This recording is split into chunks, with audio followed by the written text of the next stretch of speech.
Hello and welcome to another stream of the original Until Dawn, the one that was done by Supermassive in 2015, continuing the Phase 3 Soundscapes playthrough. To shorten things for the title, I've just changed it to sound effects only. But essentially, we're playing through the game with the volume for the dialogue and the music muted, and only the sound effects. And I'm sort of like stopping the character in the environment to take note, to listen to the sounds and listen out for any specific sounds from various sort of elements, and seeing if I can like get the character closer to it and all that kind of stuff. So doing a real deep dive. We're currently up to chapter 5. We just started chapter 5 in the last stream, and Mike has found the sanatorium, and so he's going to be exploring that. Hello there, Ryu. How's things going, dude? I hope you're feeling better today. Hello there, Max. Welcome. How's things? Hey, Bursty Chan. Welcome to you as well. Hope things are going well. Hey there, Zomb. It's going good, thank you, dude. I've been trying to do a stream of this Mondays, Wednesdays, and Fridays. So see if I can keep that up this week. But yeah, I'm going well. How's things with you? Excellent, Ryu. I'm glad to hear that you're going well and that you're feeling much better too. That's awesome, dude. Definitely really good.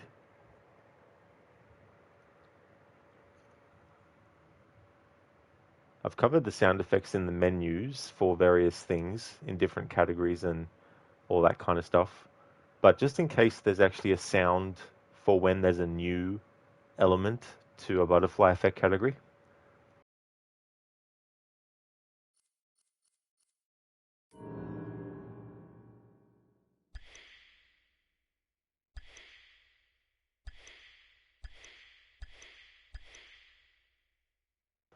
I guess maybe to give people a bit of an idea of what's happened in the story, it's probably best to actually cover some of this because I don't have subtitles active during this playthrough, so any story stuff that's being said, if you haven't played the game before, then you might be wondering what are they saying, what's happening here, and all that kind of stuff.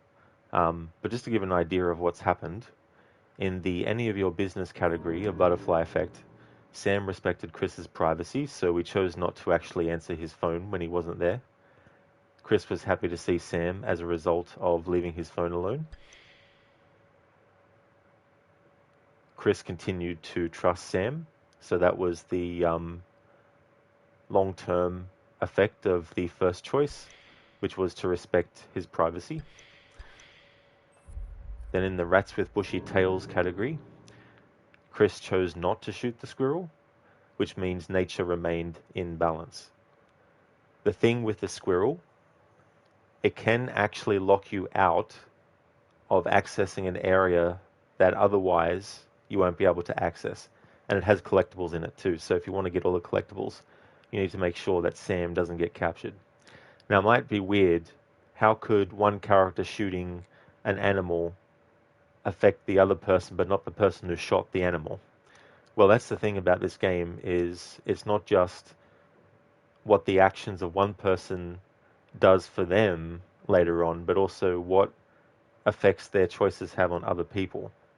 And you think about situations in real life where unfortunately someone has decided to go drinking while they were completely drunk and they end up killing someone. Well, that person who was driving might still survive, but the person who got hit will die. So as a result of that person's negligence, someone else has actually suffered the greatest, you know. So if you shoot the squirrel as Chris, then Sam actually hits her head on a branch, and the wound on her forehead gets opened up later. Whereas if you don't have that wound, it means it won't get opened up.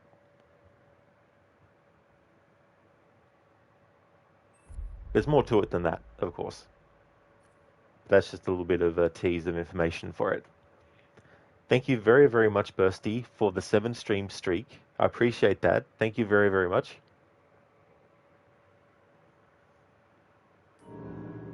In the Soul of Discretion category, Ashley discouraged Matt from using the telescope.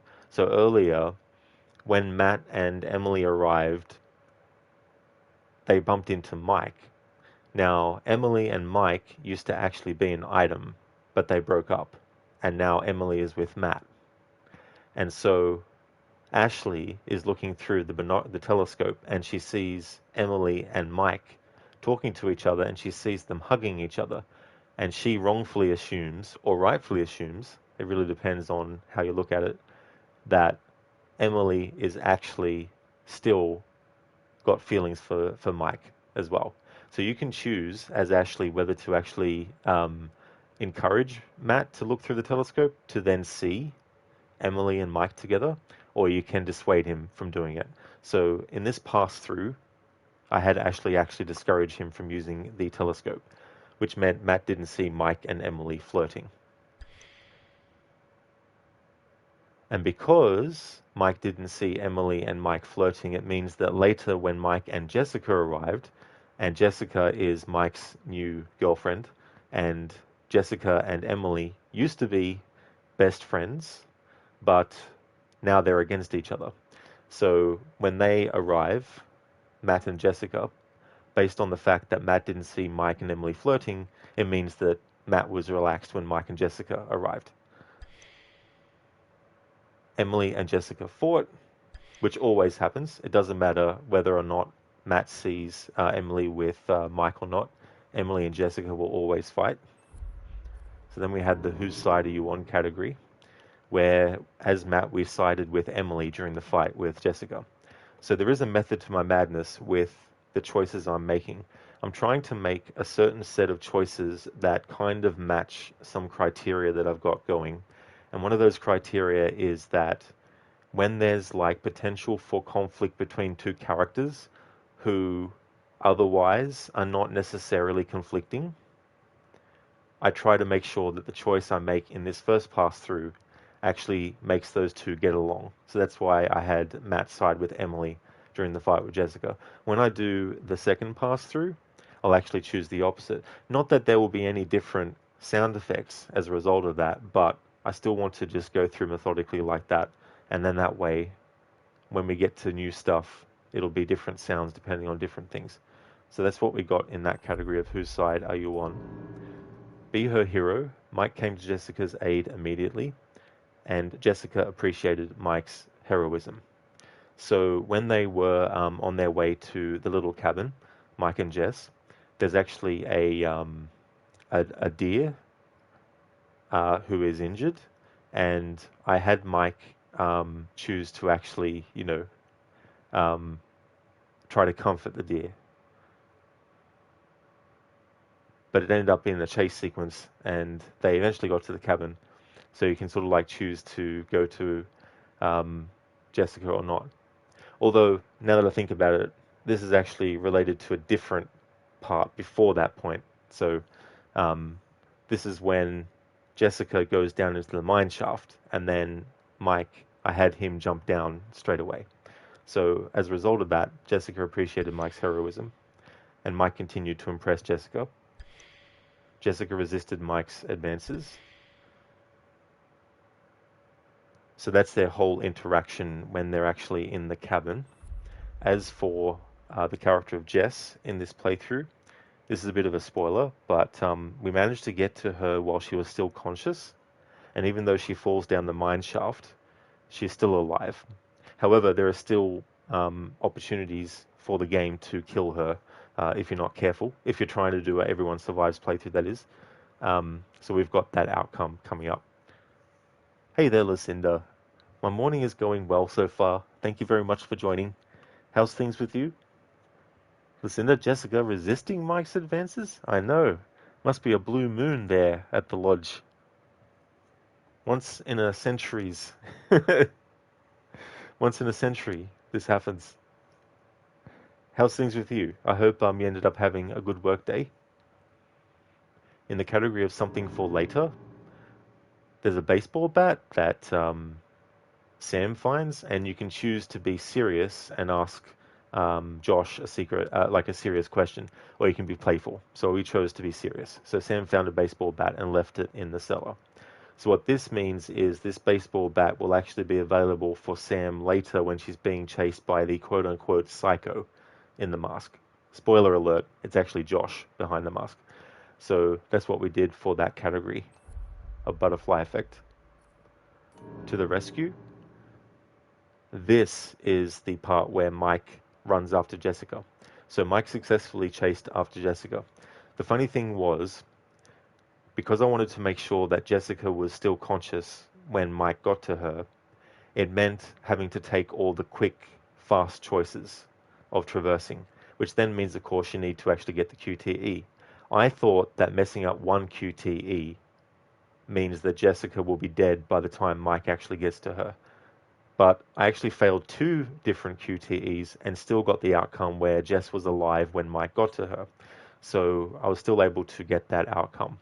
But if you want to have Jess die at that point, you need to make sure that you either choose all the fast options and fail every QTE, or you choose the slow approach. Because choosing the slow approach guarantees that by the time Mike gets to Jess, she'll be dead. And you'll know that she's dead because her jaw will be ripped open by the Wendigo. Whereas when you get to her when she's still conscious, the elevator shaft falls down, which makes you think that she's dead, but she's not actually dead. Because generally speaking, in this game, when a character is actually dead, you actually see their death. Now, with the exception of Josh, of course, because he's the mastermind behind this whole big prank. So when we see him die, he's not actually dead. It's just one half of him was real, and then the bottom half was fake with animal intestines and all that kind of stuff to make the effect look like he got cut in half. And then we've got the final butterfly effect that's currently unlocked, which is, and which one will die? Chris said that he would save Ashley. So eventually, Ashley and Chris get separated. Ashley gets taken by the quote-unquote psycho, and then when Chris finally gets through the door leading to the area where Ashley has been dragged through, Josh, in retroactively what I like to call the Jack Baker moment from Resident Evil 7, is essentially like, welcome to the family, son, and so punches Chris in the face. And so he's knocked out. When he comes to, Ashley's nowhere to be seen, and anyway, you wander along, and then you eventually come across the saw trap that Josh has set up, but Josh is pretending that he's been captured by the psycho along with Ashley, and you have to choose whether or not you save Ashley. And so we chose to save Ashley. So that's the most recent butterfly effect category that we've unlocked.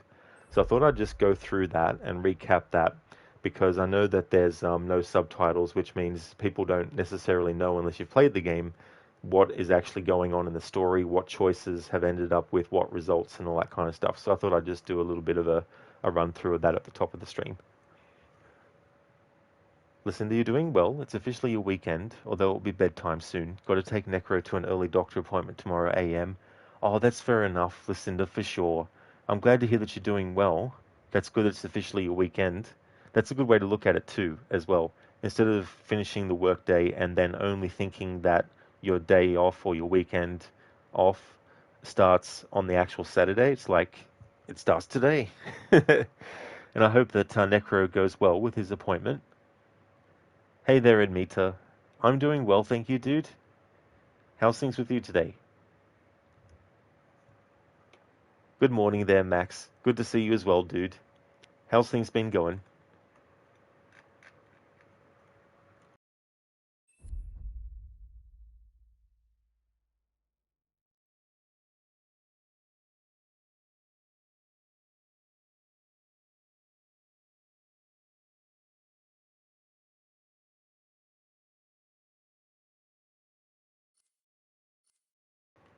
Lucinda, yep, you have to drive him due to the nature of the appointment. Should still be able to do a full stream tomorrow as long as everything goes as planned. That's totally understandable too, as well. That's good that you're able to take him to the appointment as well. It's good to have someone to be able to do that and make sure that they get there safely and that they've got someone to pick them up as well. It's good to hear. It's going well. About to go to sleep now, but wanted to say hi and also save the stream streak.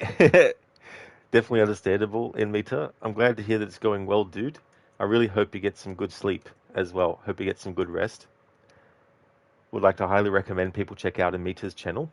He's doing a playthrough of Slay the Spire, and he's also been doing Horizon Forbidden West as well. Also plays Elder Scrolls Online. A great streamer, so definitely recommend checking out his channel. Oh, nice, Max. I'm glad to hear that you're going well. That's a really cool Mega Man emote. The Mega Man Jam. Oh yeah, Mita, that's no trouble at all for the shout out, dude. No worries.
Thank you very much, Inmita. I definitely will have a great stream.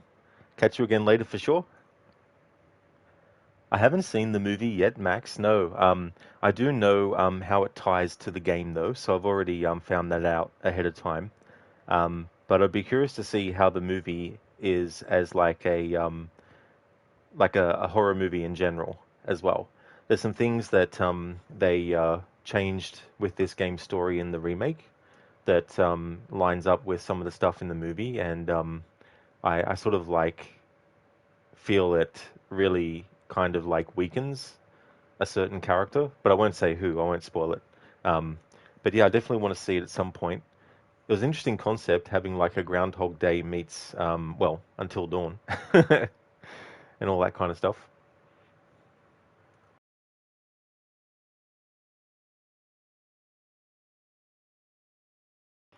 Oh, nice, Max. That's good that you enjoyed it. That's really good. You never know sometimes with video games that are turned into movies as well, especially when you already have such a cinematic game as the source material.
Hello there, Sona. A fine night to wait till dawn. It really is. In terms of the game's time, there's 6 hours until dawn. How's things, Sona?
Sona, you're watching a movie and you have the stream on for background noise. Oh, very nice, Sona. I hope that you're enjoying the movie.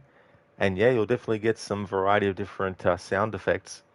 It'll be interesting to see what things are happening in your movie and the timing for hearing certain sound effects in the game. It's like when you have someone who's playing a game while watching a stream of a different game.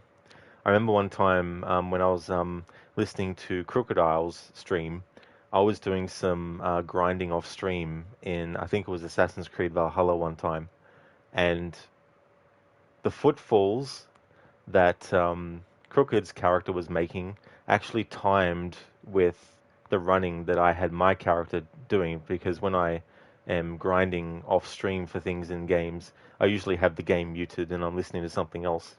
So it's funny how the timing of things like that can match up sometimes and synchronize to almost perfect timing.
There's a movie from, I think, 2001, could also be 2002.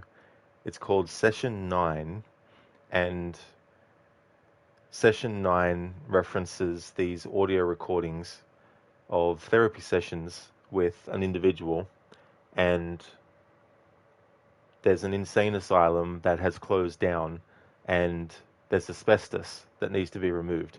So there's a team of asbestos removal specialists that go there to this insane asylum, and some strange goings on start to happen during that their time there. And I really liked that movie. In fact, the only reason I knew about it back in the day was because of the JoeBlow.com website, Arrow in the Head. Arrow in the Head still does horror movie reviews and all that kind of stuff, and movies like Session 9, as well as the original Ring. It was through his reviews that made me want to see those movies, and I was very glad that I saw them. But yeah, Session 9 is a really good kind of like psychological horror. If you like movies that are set in abandoned insane asylums, it's definitely a good one. So no, that was a good movie. Yeah, it was really well done as well, and it's a little bit of a precursor cast-wise to CSI Miami, because David Caruso and another actor, I can't remember the actor's name, but I think he might have been his superior in CSI Miami. I'm not too sure what his role was within the show's story, but he's also in the Session 9 movie as well. But yeah, I thought it was really well done. It's definitely low budget, but I think that suits it well. Sometimes less is more is a better approach.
love that kind of whispering wind sound, especially in horror stuff. I think it'd be quite effective.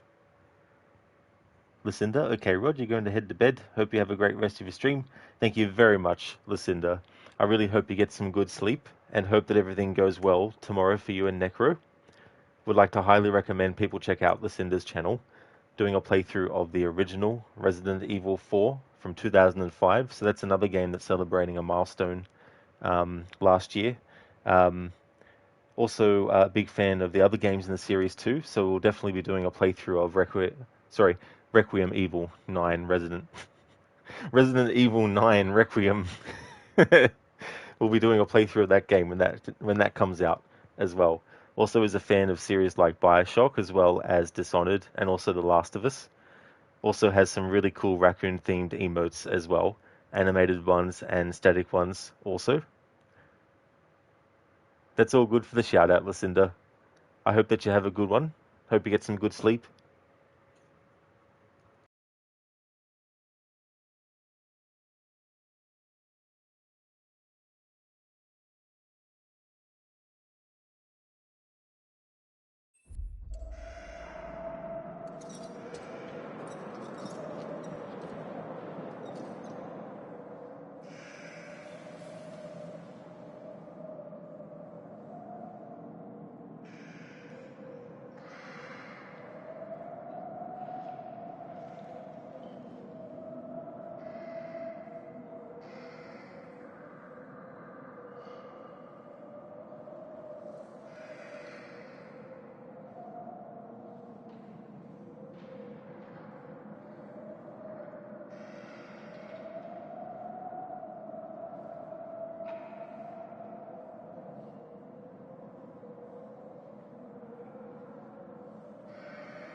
Hello there, Hugo.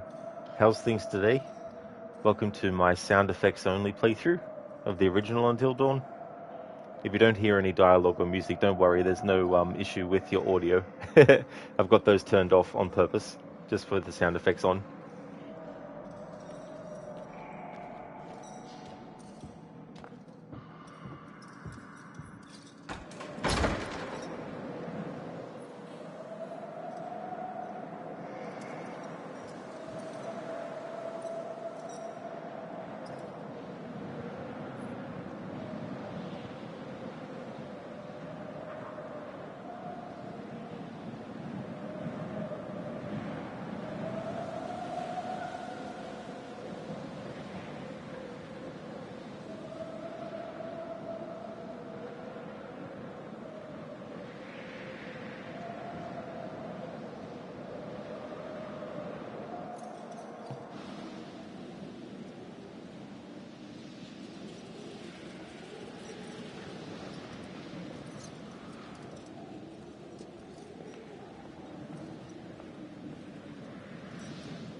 Oh, very nice, Hugo. Glad to hear that that you're going good.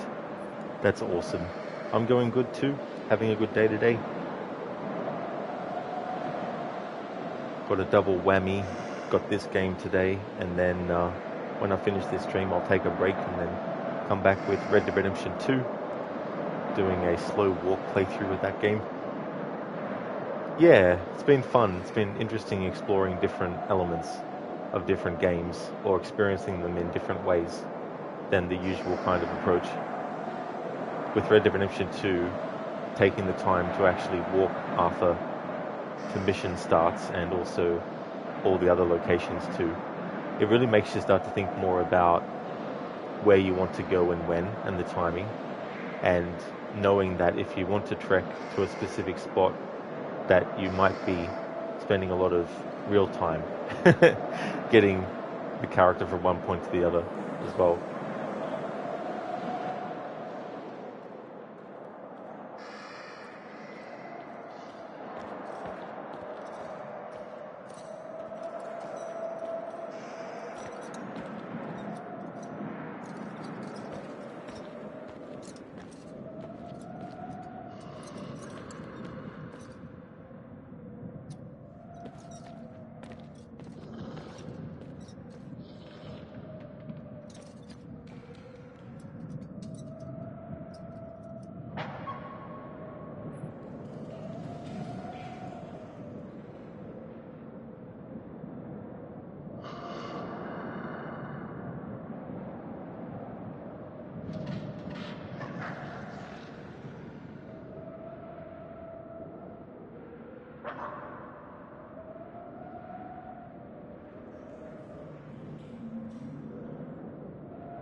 Oh, nice, Hugo. Glad that you enjoy that Red Dead Redemption 2 playthrough. That's cool.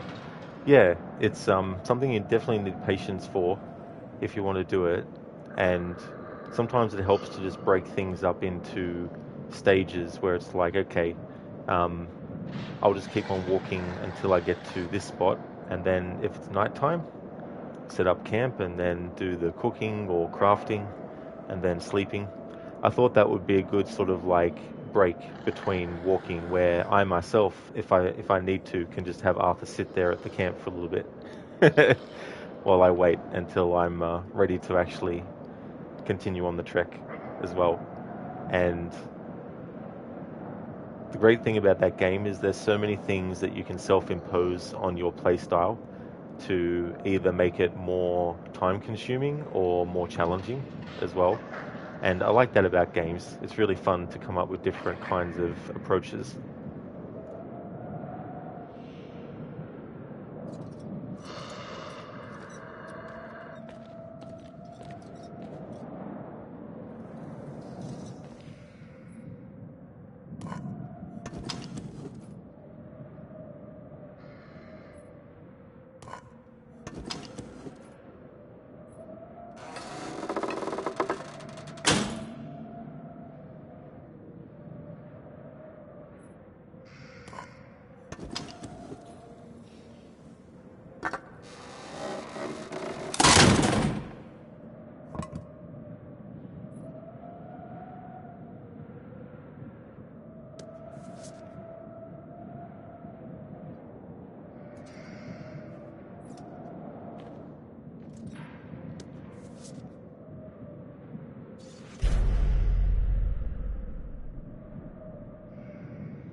Hugo. It makes you want to play Red Dead Redemption 2, but you don't plan on gaming in the near future because you haven't been gaming since half a year. It's not that you game that much, but right now it helps you to stay focused, not game. That is definitely understandable too, Hugo. It's good to go with what you feel as well, and there's no point forcing yourself either. It's good to just naturally be wanting to actually play it, and then if you eventually do, then hopefully you'll enjoy the experience. Hey there, Code, coming in with the cool cats with the sunnies. How's it going, Code?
Code, you've enjoyed 5 cups of coffee, so eyes are starting to open slightly. Your body's like, hey, eyes, wake up, open up, come on, quick. 5 cups of coffee have gone through the system. Why aren't you open yet? Hugo, do you ever play Splinter Cell Chaos Theory / Double Agent Conviction on your channel as well? These games were so important for you as a child, and they still are. Absolutely, Hugo, yeah. Yeah, I really like the Splinter Cell games a lot. And the first one I played was the first, but one of my relatives had original Xbox, so I played a little bit of that version first, and because I was PlayStation 2, I asked if they knew if there was a PlayStation 2 port for it, and they said that there was, so as soon as I was able to, I bought the PS2 version, not realizing just how different they were. Like, I knew graphically they were, but I didn't realize how different layout-wise they were with the levels. So years and years later, when I eventually switched to playing the Xbox versions, the first playthroughs of those versions was very, very funny and jarring, because I'm like, hang on, this is completely different setup, like the CIA mission. In the Xbox version, you have to actually get inside the building. It's raining outside, and there's a couple of ways to get in. And then you go through the foyer, and you have to make your way through these corridors and all this kind of stuff. And then you get into an elevator, and then once Sam gets out of the elevator, that's where the PS2 version of the level actually starts, in that elevator. So I was like, oh, this is really cool, But yeah, I really do like those games a lot. For Splinter Cell Chaos Theory, I'm doing some playthroughs for its 20th. So I've done one where I got 100% mission ratings, which I had never done before, so I thought it was about time. And then the second one recently was to do all the interrogations, and even just check every single NPC. If they didn't have an interrogation, then so be it, but if they did, definitely triggered them and also kept on trying to get them to say different stuff as well. So I really do like those games a lot. My favorite is Chaos Theory, for sure. But I'll also be doing some playthroughs of Double Agent and Conviction, because they're celebrating anniversaries as well. So I'll be doing playthroughs of those, plus my annual ones as well.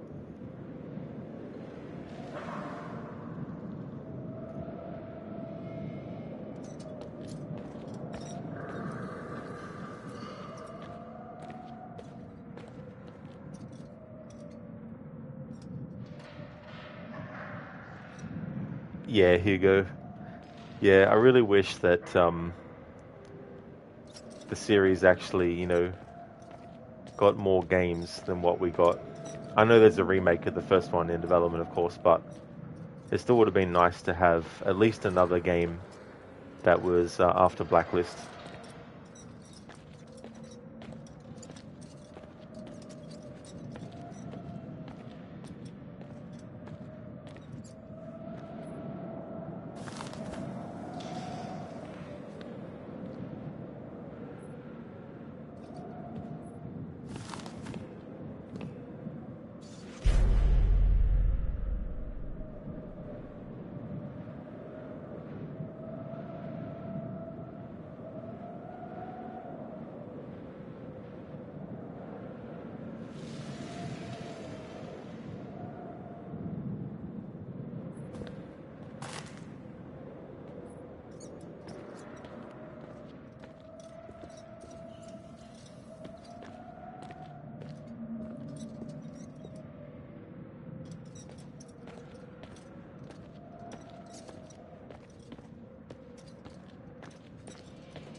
It's so funny, this note where it says, one of these guys actually tried to bite me. I'm going to report it to Dr. Bowen. It made me think of Resident Evil 2, more so in the original, when the truck driver filling up for gas is driving off. He's like, "The guy's a maniac. Why'd he bite me?" I just remember that when reading that text just now. But yeah, for those who haven't played the original Resident Evil 2, it's definitely interesting, a lot of the characters, and then in the remake, how they reimagined those characters. Hugo, Blacklist did feel a bit weird without Michael Ironside, though. It did, Hugo, yeah.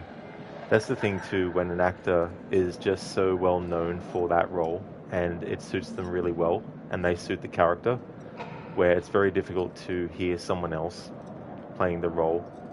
And the actor that they got for Sam Fisher in Splinter Cell Blacklist, Eric Johnson, I feel like if it was a game not called Splinter Cell and he was playing someone different, I feel like it would have been a really good, new IP for or a spin-off, But in any case, I think he did a pretty good job as Sam Fisher, although I feel like he was kind of restricted by the fact that they wanted Sam to look younger, yet they still wanted him to look older. So their solution was to make him look younger but still give him grey hair. not to say that people can't get grey hair early in life. I mean, Arnold Schwarzenegger actually went grey very early in his life. It's just that he dyed his hair a lot. So when you see him with grey hair, that's actually became his natural hair color at a young age. Um, but in any case, the way that Sam looks doesn't quite match what age he's supposed to be. And there's that part in the story where he gets infected by some kind of chemical. And I'm thinking to myself, anyone at any age obviously can die from overexposure to certain chemicals and stuff like that. But you would think that someone who is supposed to be in their 50s would be at higher risk of dying, especially being exposed the way that Sam is. So I feel like that's a little bit of creative liberty that they've taken with Sam's age and also making him appear younger as well. I mean, Conviction obviously started that trend by making the gameplay faster and having Sam be quicker to grab onto poles and climb up them and all that kind of stuff. Whereas in the first 5 games in the series, it was... Sorry, for the first 4 games in the series, it was more just slow and methodical. You could run, of course, but the gameplay was designed to be a little bit, use your patience a bit, but also think before you act kind of thing, and plot out your move and plot out the route and take note of enemy positions and how long they take to get from one point to the other and all that kind of stuff. But yeah, Michael Ironside is Sam Fisher. I guess too, certain characters get to a point where it becomes like James Bond, where multiple different actors have played them. So you sort of get used to not being too attached to one particular actor in the role. Though everyone has their favorite James Bond actor, of course, and would have loved them to do at least one more. But when it comes to characters like Sam Fisher, characters like Lara Croft, these are characters that are very iconic, and the actors that play them definitely become really, really synonymous with that character. I mean, Lara's different, of course, because there's been, from the second game, they'd actually switched people who played Lara. So there was always, the chance that someone who was cast as Lara would only maybe do one game as her, and then the next game would have someone else cast as well. Obviously, you do have a lot of the actors that did sequels as well, aside from their first entry as Lara Croft. But with Sam, having someone else take up the role after so long, from 2002 to 2013, is the years in which the games were released. It's a bit unfortunate that Michael Ironside wasn't able to do it, but he was struggling with cancer. I mean, I watched an interview with him and he was talking about all the cancers that he's had, and luckily he's been able to beat those cancers, and there was that which he had to deal with, which was understandable why he couldn't do the role of Sam Fisher. And also Ubisoft wanted to have someone who could run and jump and climb, do all the motion capture, and actually be the voice as well at the same time. Hugo, yeah, Conviction used to be so unique for that when it just came out. You remember being just so amazed by the gameplay, though now you still prefer the way of playing of the games like Chaos Theory.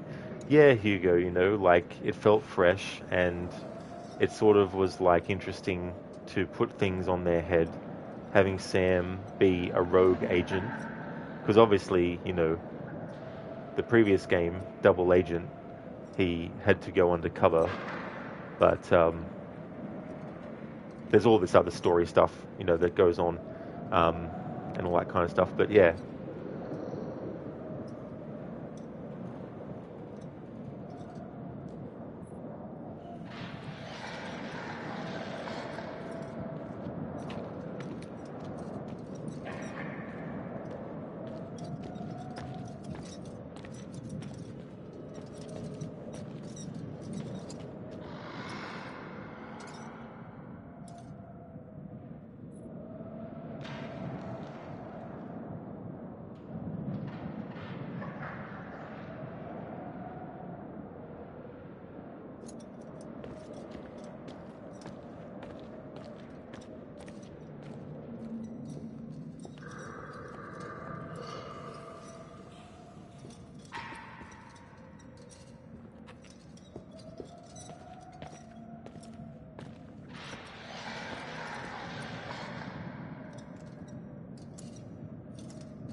Something that I've had to start to get used to and to actually listen for is when there's like competing sound effects and I've got the character interacting with something and I want the sound of what they're interacting with to come through, getting the timing so that the sound can be as close to being on its own, separate from the other sounds as possible, and things like the character grabbing something. So you'll see me have the character grab and then release a few times in a row. That's just me trying to find the best timing to make sure that the sound effect of the grab doesn't get overridden by like a loud banging noise or something like that as well. So that's something else that I need to consider as I'm going through this game and starting to listen out for sounds without moving the character too quickly. Sometimes it's a bit difficult to isolate each sound so that I'm stopping the character just before another sound starts. Like sometimes when a crow flies off, you'll still hear a little bit of the character's steps because by the time I realize that there's a bird, I've already had the character move slightly before actually stopping as well. But that just can't be helped. But having access to the original individual sound files, obviously, it'd be easier to isolate stuff as well.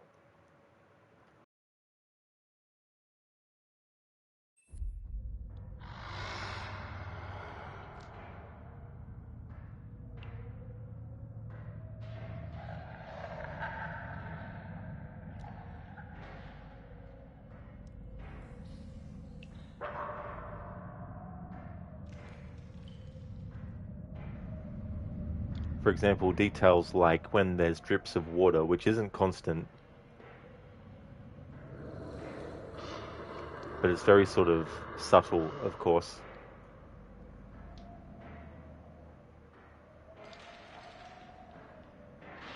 Then you have some kind of like crumbling sound, and then of course you got like the hand trap that is going off in the background as well.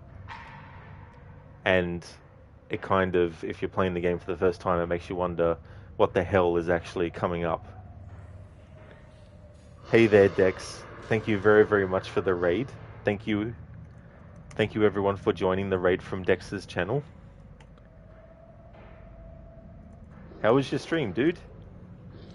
The execution alert. Nice. I like your message for your raids. That's cool. How was Assassin's Creed Shadows? For those who are new to the channel, I do multiple different games on different days. This playthrough of Until Dawn, this is the original one that Supermassive did. The remake came out in 2024, but Sony got a different studio to do that. But this is the original one by Supermassive, and I'm doing something a bit different, and that is having just the sound effects on. So just a heads up for people with headphones that there will be loud sounds that will come through. Sometimes very, very random as well, depending on what's happening in the game. So just a heads up on that. So there's no dialogue and there's no music on purpose. I wanted to pay tribute to the sound design of this game, and I thought the best way to do that would be just to isolate the sound effects on their own and experience the game that way. It was good, Dex. Very nice, dude. I'm glad to hear that you had a good stream of it. What were you doing in the game? Were you doing like a mix of main story and side story and stuff, or... Oh, you did the new Rift Anomaly they added to the game and most of the weeklies. Didn't have time for a super long stream, but still wanted to get one in, so that won the draw. Oh, nice, dude. Yeah, it's always good to be able to fit in a short stream. Because sometimes, too, you can actually make a really lot... Like, you can make a lot of progress in a game, even with, like, just a short stream. It's funny, I guess because you're consciously aware that you only have a short amount of time, it makes you try to be more efficient and stuff with the content that you do. But that's really cool, dude.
very important to make sure you don't get a stiff neck.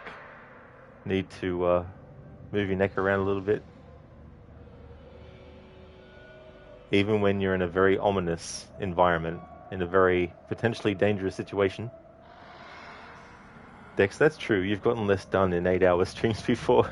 Yeah, it's so funny, you know, when you have long streams, you can just meander around and, you know, take your time a bit with stuff. But when it's a short stream, it's like, right, needs to go and do this. Okay, that's done. All right, what's next? This has to be done. Okay, go and do this, go and do that.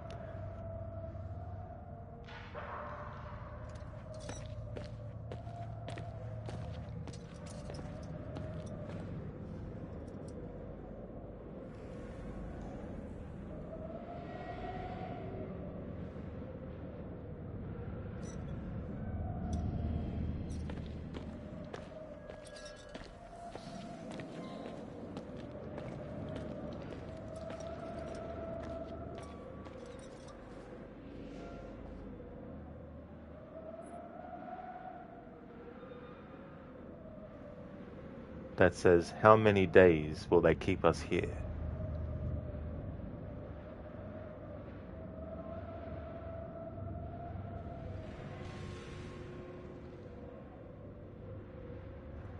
Dex, thank you so very much for using your bits to enlarge that animated emote of Arno doing a dance from Assassin's Creed Unity.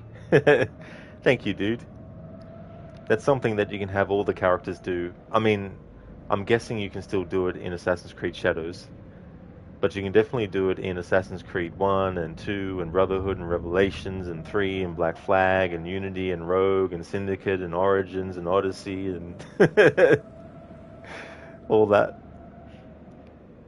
Dex, what a groovy dance. Yeah, I love doing that.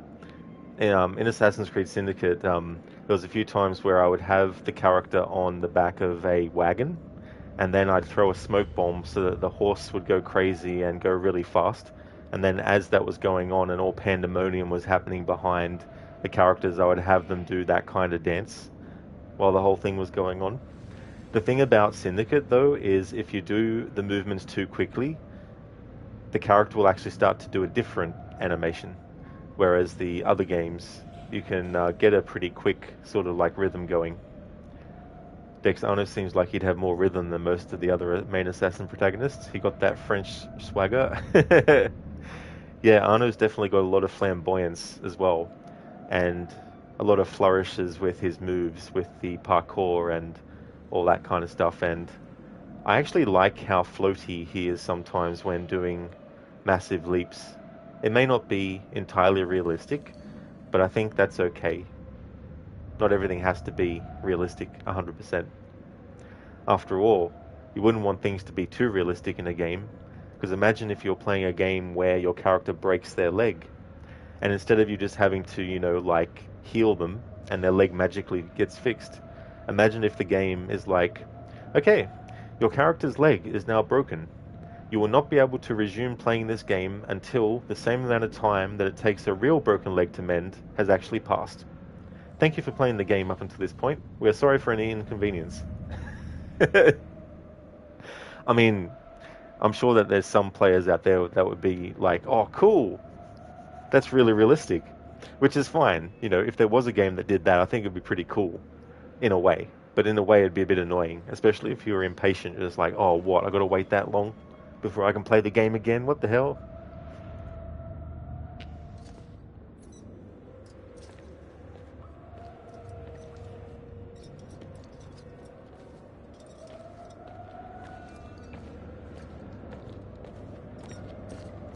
I mean, you could simulate in real life, like in real time. If your character broke their leg in the game, you could self-impose a rule where you weren't able to play the game again until that amount of time had passed. Dex, however, if you pay $19.99, you can bypass the time. Ubisoft's like rubbing their hands together.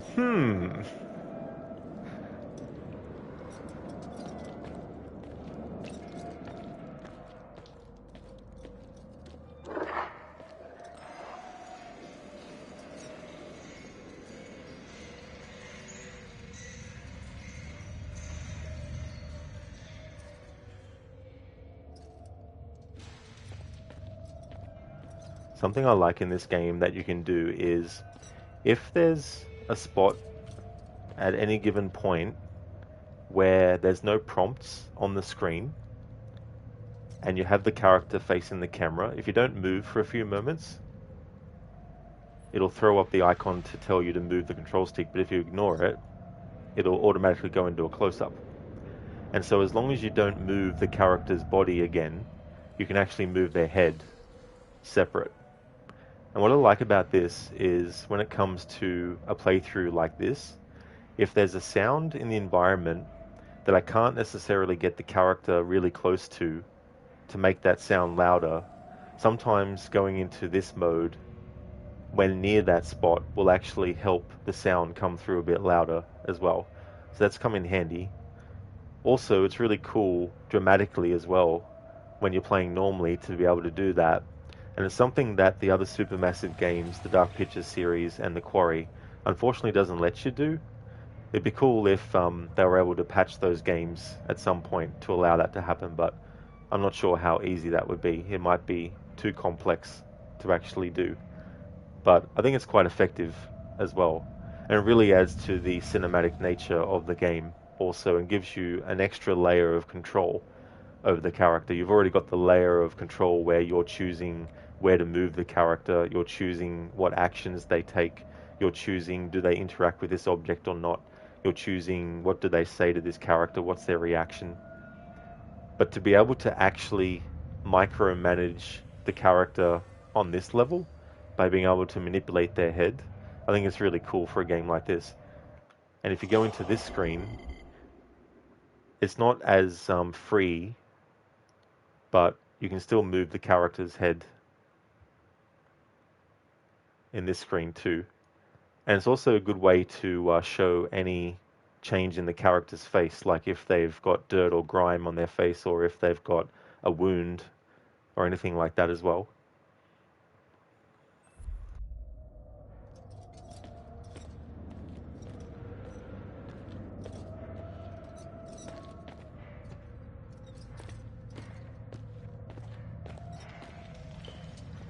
Oh yes, so I've been in this room before. Oh no, I haven't.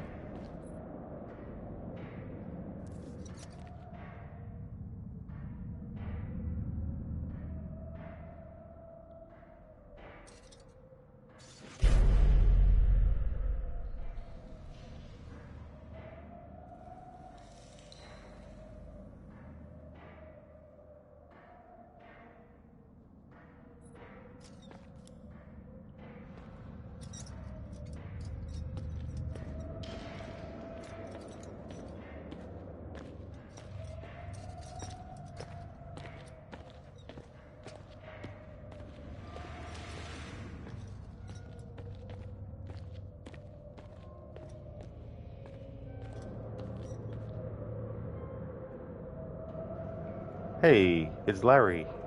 Hey Larry, how's things? Must be boring just standing there for eternity.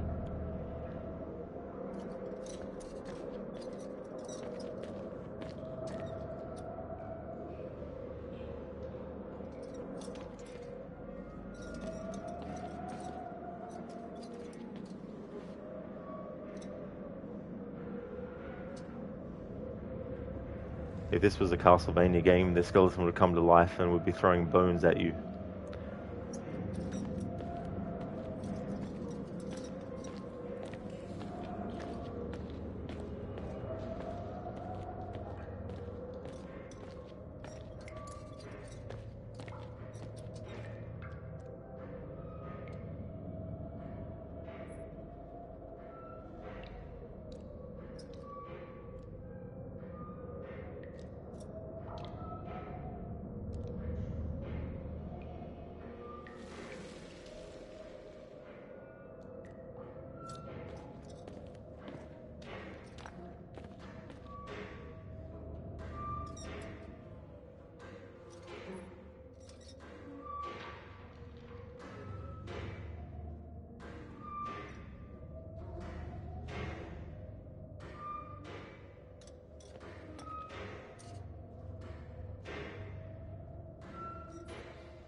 Just a note on that hand trap. I'm going to talk about some spoilers for this game, just in case there's people who haven't played it before. I'm going to talk about spoilers about what can happen with that trap if you actually interact with it. In 5, 4, 3, 2, 1.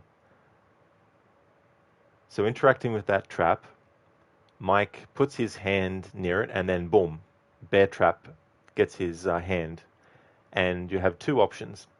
If you've collected the machete, you can either use the machete to break his hand free, but you have to do it a few times, and each time you do it, the machete breaks a little bit more.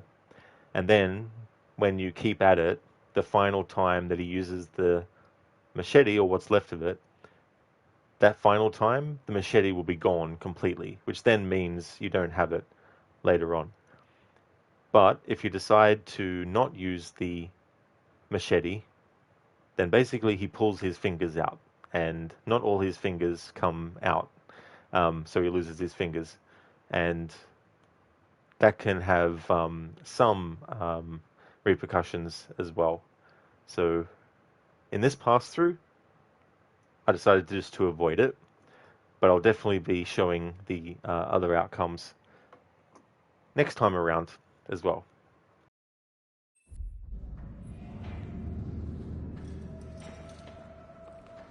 So I can cover all the sound effects that happen for using the machete to get his hands out, or by just basically having him pull them out.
It's interesting when you think about games and movies and shows and all the work that goes into the audio, and understandably so. It's mainly either, depending on, the person, it's either the music that really stands out to you more, or it's what the character is actually saying that you're focused on. Whereas with the sounds, maybe only in certain moments would you necessarily notice it. Obviously, in horror, they use a lot of jump scare, which I prefer the visual jump scare. And what that is, there's no sound, there's no music sting, there's nothing audio wise or sound wise that happens to make the audience jump. It's more about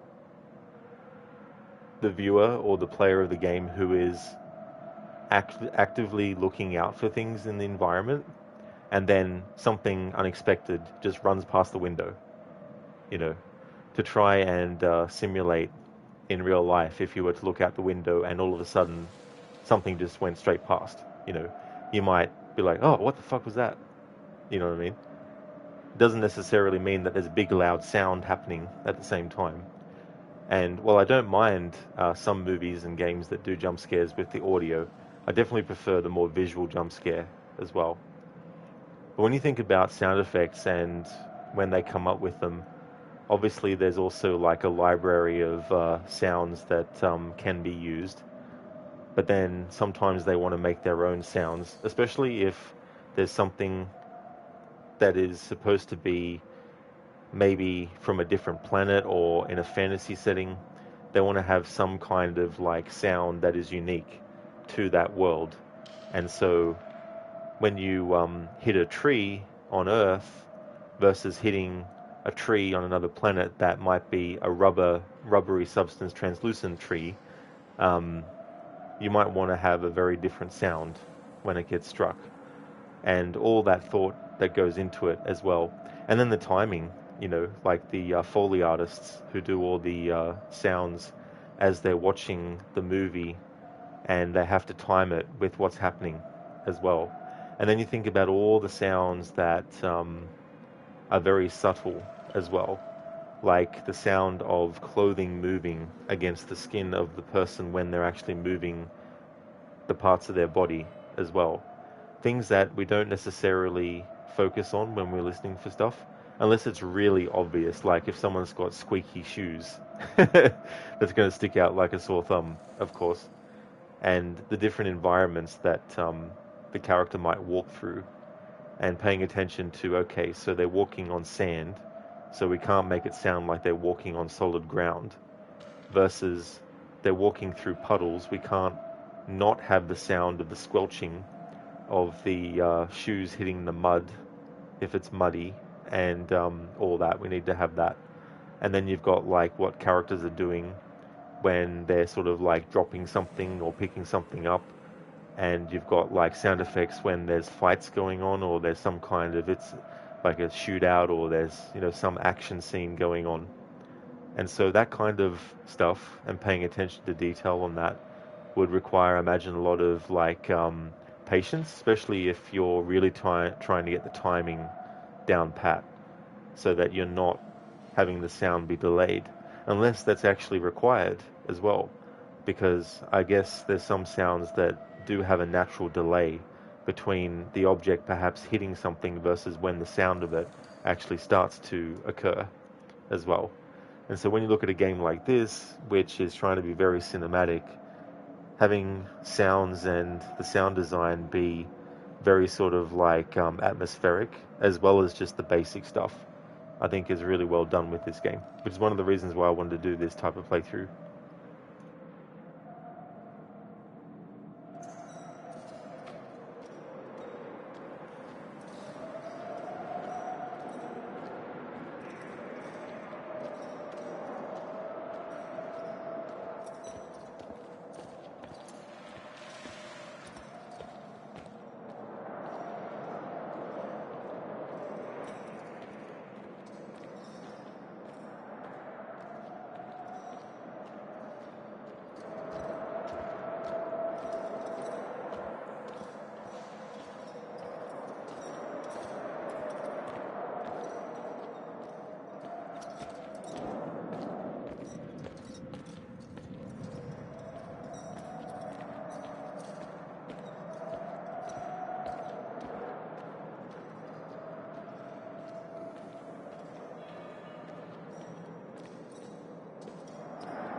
Here we go. Mike's lantern glitch, where it goes haywire for a little bit. Becomes possessed temporarily and tries to flee from Mike's hand.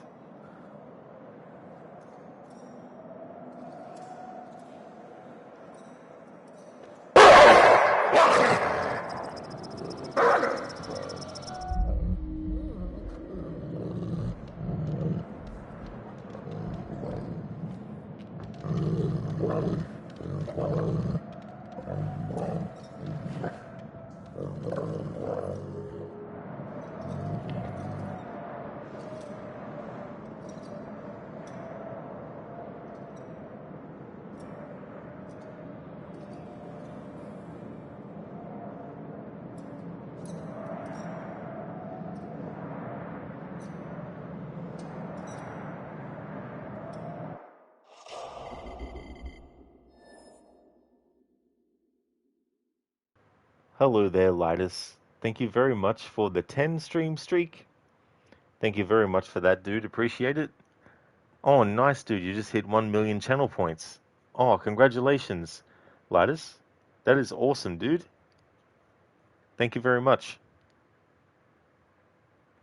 Also, fuck you, Wolfie Dog. Be cool. Yeah, the wolf is cool. Yeah, he'll be cool. Everything's going well, thank you, Lidus. Enjoying some more of this playthrough. There's a trap that Mike can actually interact with, but this time around I'm ignoring it. But I will be covering it at a later point in this playthrough when I restart the game from scratch again and go through again making different choices. How's things with you, dude? Hope things are going well.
Lidus, you okay, brother? Just woke up. 6:40 a.m. We'll try to go back to sleep.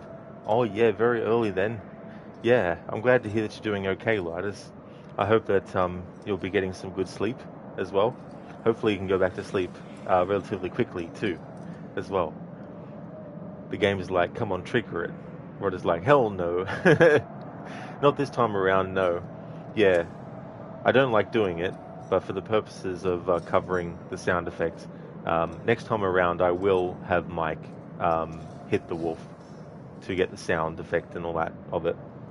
But I definitely do like to have the wolf be the sort of like companion. Not that he sticks with Mike like for every single moment, but yeah. Lidus, you'll try it, but you will be lurking.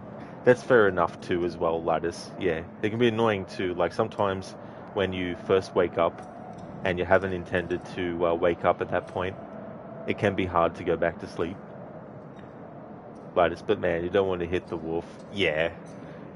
I mean, it's totally understandable if people do on the first playthrough, because the time between the jump scare of the wolf versus the prompt coming up on the screen, it might make you think, oh shit, I've got to react because maybe the wolf is going to bite Mike or something. This sucks. You hate when a game forces you to be an asshole. Yeah, I mean, this is kind of a spoiler for the Dark Pictures game, The Devil in Me, but it's a really fucked up choice that the game allows you to do regarding an animal, and I'm just like, damn, fucking hell.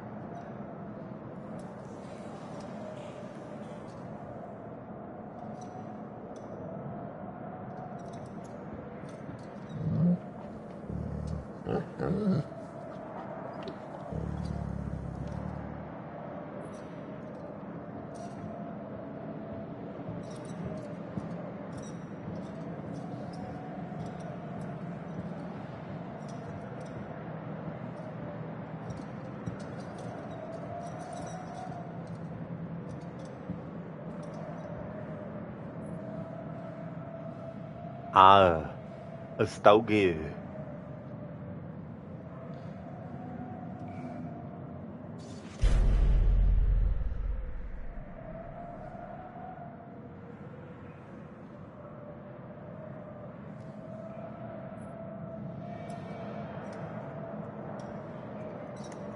Would like to definitely recommend people check out Lightus's channel. He's a retro game streamer.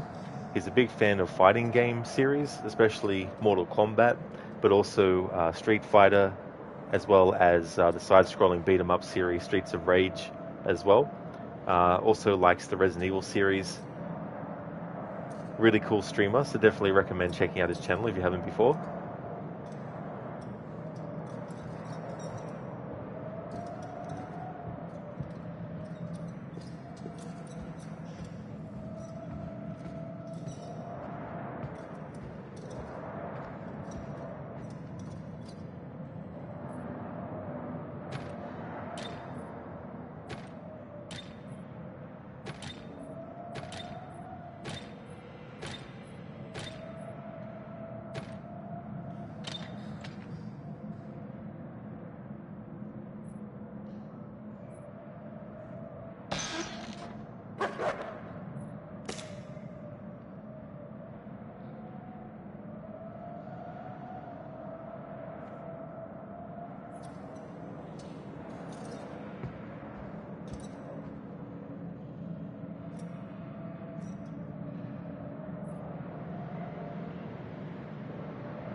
been interesting, the evolution merging movie and video game, and some of the early examples of games that tried to emulate cinematic style, which, given the limitations at the time, what they were able to manage was quite impressive at the time, which now might seem very standard or basic. But you look at Prince of Persia from 1989 and Jordan Mechner, who created Prince of Persia. He filmed his brother doing all the running and jumping and all the kind of like sneaking animations.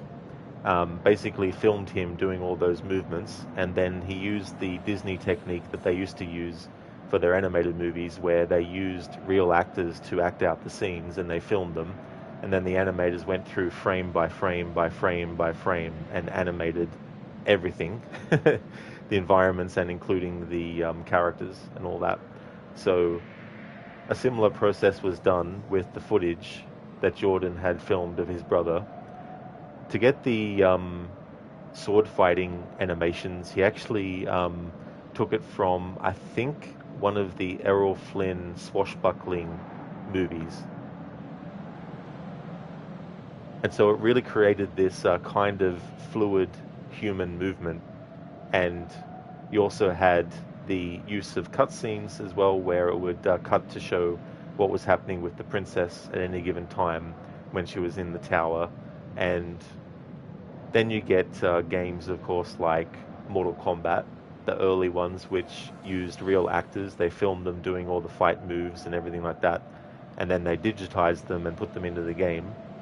So you had that kind of level, and we look back at that now, we think that's pretty quaint, especially with the fatalities and all that kind of stuff. But at the time, one of the reasons why that series was so maligned and sort of like put on a nasty list by a lot of the media was obviously because they felt that it was too realistic, all the things that were depicted in that game. And then in terms of like survival horror games, you get, of course, Alone in the Dark, which used fixed camera angles. And then you get, of course, Resident Evil, which popularized the fixed camera angle kind of style. This is out of order, of course, of game release, but the early Ninja Gaiden games on the NES, for example, they also used sort of like 16:9 ratio kind of cutscenes and stuff. They tried to simulate movement of characters as well, which, given the limitations at the time, was quite impressive as well. And then, of course, you get Hideo Kojima and his sort of like love for movies, and you see how that influenced what he was doing with Metal Gear Solid and all that. And then you get like games like Phantasmagoria, I think it's called, where it's digitized actors, but it was more like a point-and-click adventure style of game, but also had full motion video cutscenes as well of the actual real-life actors doing the scenes and all that kind of stuff. One of the hilarious examples is Mortal Kombat Mythology Sub-Zero. If you actually watch the cutscenes, and if you played the PlayStation version, which actually had the full motion video of the actors, whereas the Nintendo 64 version just took screenshots and added text to tell you, what was going on in the scene, but also for the characters' dialogue and stuff like that. And then you get games like Until Dawn as well, and I really like that evolution because I've been a fan of movies since a young age, and same with video games as well. So the two kind of merging and evolving together, and one taking from the other and all that kind of stuff, I do appreciate. It doesn't mean that I just like everything that's done like that, obviously, but there's a lot of examples of games that tried to do cinematic stuff in the early days that were quite effective, and then also ones as time went on and things became more advanced. Most recently, the game Hellblade 2 is a great example of using real actors in the game. Now, granted, other games had superimposed real footage of actors over the top of the video game cutscenes and gameplay and all that kind of stuff. But Hellblade 2 takes it to a whole other new level. It's almost like instead of merely watching a movie, you are actually controlling the character in real time. Almost as if you're also controlling the actor within the scene and in a given moment as well. And all that. So I really appreciated that about that game. He looks like he's trying to match his body language with what we're just saying. Nice one, Ryu. Yeah, I wasn't even paying attention of what he was doing with his head. It is funny though when dialogue lines up. Like sometimes I'll be saying something and then an NPC will be like, "Yeah." And it's like, "Oh, you agree with me, NPC."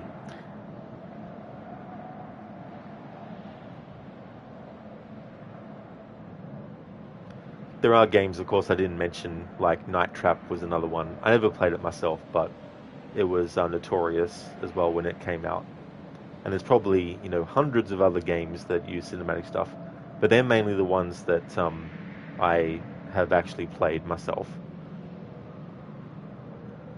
Hey, Mr. Gote. I'm going good, thank you, dude. Hope you're having a good one too.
Hello there, Sancho. Welcome.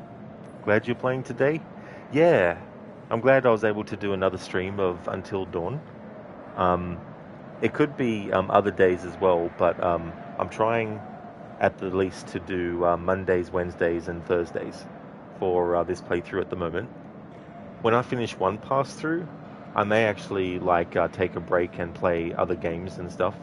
But I've really been enjoying doing this kind of playthrough, and because in this playthrough I want to try and have everyone survive, it means there's obviously a lot of sound effects that won't be covered in this first pass through due to characters dying. But in this playthrough, at this point, I want to get them all to live, and then when I start the game again from the start, I'll have them die to cover their sounds and their different deaths and all that kind of stuff.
Thank you, Lethargic, for leaving the lurk, dude.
Would definitely like to recommend people check out Lethargic. Been doing some Batman Arkham Knight. Does speedruns of the Batman Arkham games. Sancho, I appreciate that you do these playthroughs. You really like them. Oh, nice. Thank you very much. I'm glad that you enjoy them. They are fun to do too. I also like to do music-only playthroughs as well, which I've done a few of with different games. Sometimes the music track is also tied to the sound effects or even the dialogue. So some games you can't just get the music on its own. Unfortunately, too, some games in some cutscenes don't have music attached to the music volume, so you can also miss out on that sometimes as well. But it really is a good way to hear all the elements of the music. The thing is too, like you can just go to YouTube or something and listen to the music in full as well. But there's something that's different when you're actually playing the game and only hearing the music, and you can hear all the different instrumentation because when you're doing something in the game, like when there's a chase sequence, for example, in a game, the music that plays when you're actually moving the character and there's the intensity of what's going on around the character and the music matches that, it's a really, really cool feeling as you're playing the game to hear the music in all its glory. Hey Arthuri, good morning, dude. Last time we see Crooked, I'll stream shortly. Are you rest well? How are you? That is true, Arthuri. Yeah, yeah. When Crooked was doing his stream of Assassin's Creed Chronicles India, yeah, yeah. It was. I was glad to catch the end of his playthrough because that game can definitely either be a long one, depending on if you're trying to get all the collectibles and stuff, but it can also be a short one too, as well. But yeah, I rested well. Thank you, Arthuri. I got some good sleep. How about yourself? How was the rest of your day?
For those who haven't played this game before, these totems give you premonitions of things that could potentially come true depending on your actions, but not just your actions as one character and then it only affects them, but there's some choices that actually affect other characters as well. And not all of the repercussions for the other character might be apparent when you actually make certain decisions until you actually find out the far-reaching effects of it. There are actually some where it will lock you out of a certain area that has collectibles in it. So if you really want to get all the collectibles, you need to make sure that you make the choices that prevent being locked out from that particular area so you can actually explore it. And so you can have a look at these premonitions that you've collected with these totems at any time and get a bit of a closer look at them. And different colored totems have different sort of like connotations or themes as well. So you have black, death, the possible death of the person who finds it. Yellow, guidance, a vision of guidance for a future choice. Brown, loss, the potential loss of a friend. Red, danger, the threat of a future danger. And white, fortune, a prophecy of good fortune.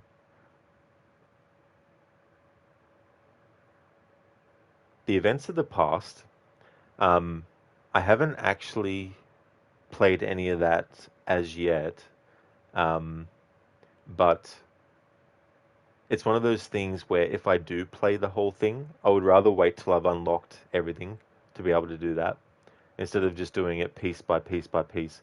I don't normally mind doing it piece by piece by piece because I feel like if you're watching this game for the first time, it gives you a little bit of a sort of like maybe cliffhanger kind of feel where it's like, okay, so we've unlocked this amount. I wonder what's going to happen next.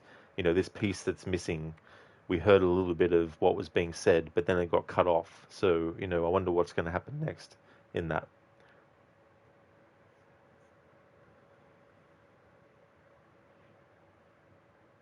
Sancho, oh my goodness, I hope everybody's okay today. Love you guys. You're going to be lazy this weekend. Well, that's good, Sancho, as well. It's good to be lazy when you can. You know, it's good to take a break from things too when you need to as well. Very glad to hear you woke up about 30 minutes ago. You drink morning coffee and start a Friday. Thank God it's easy Friday coming and working. Today's muscle massage too. Maybe you continue AC Shadows today. Very nice, Atharu. That's cool. Getting your coffee. I hope that you enjoy it as well. And that's cool too, that you've got an easy Friday. That's really good.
Bursty. It's an awesome concept, especially because the game is not available in your region, so it's quite entertaining. That's a shame that it's not available there for you, Bursty. That'd be really frustrating, especially when games are ones that really interest you and you can't play it. Hopefully it will eventually change and you'll be able to. I'm glad that you enjoyed the concept. It's my first time doing a sound effects only playthrough as well.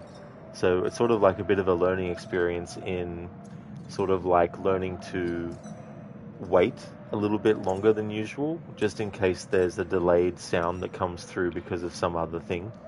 Like you might look at something and you might be hearing a certain amount of sounds, but then after a while, a bird might fly past the window, you know. So I like to try and let the sounds breathe as long as possible.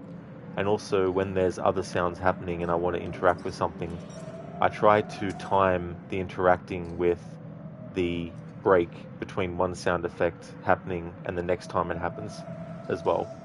It's a bit hard though, because sometimes you can't help but have all the sounds happening at once and being overlapped.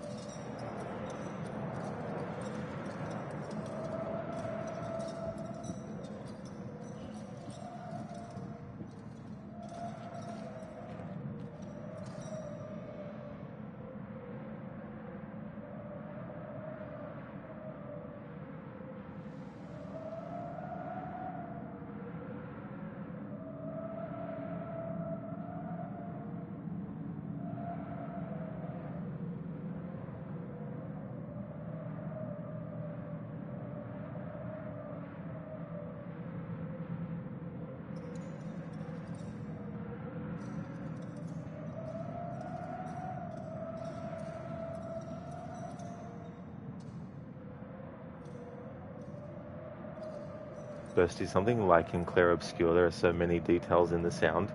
That's the other thing too. Music and dialogue can definitely make some sounds inaudible, and you don't necessarily notice. But when you actually isolate the sound effects, you're really, really noticing all the different details, all the small sounds that don't necessarily have high volume, but they just make things feel like they're as realistic as they can be too. A theory, yep, you're trying only main story progress playing it.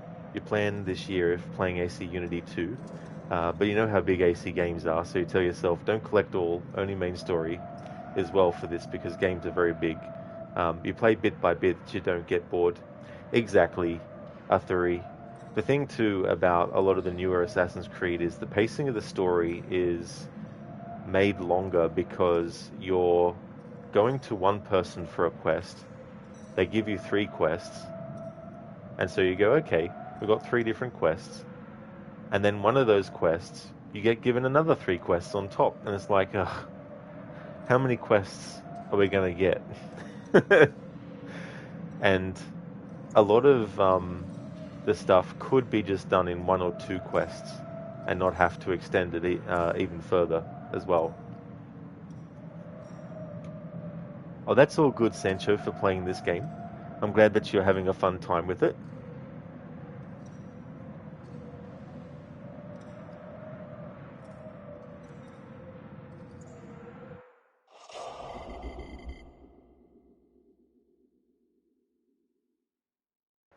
Ah, you think darkness is your ally. You merely adopted the dark. I was born in it, molded by it. I didn't see the light until I was already a man. By then there was nothing to me but blinding. Thank you very much, Arthuri, for redeeming the Bane impression from the actual Batman movie that Bane is from. That version of Bane by Tom Hardy.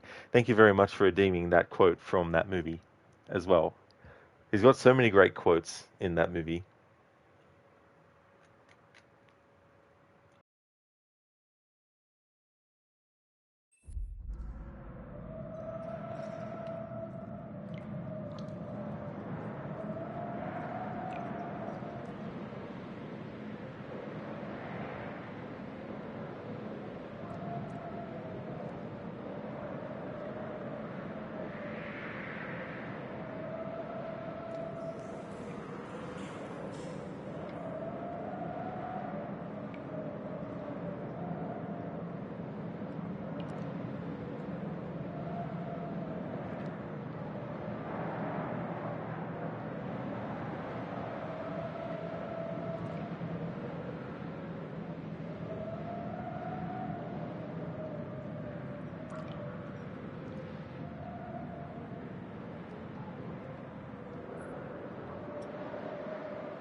Theory.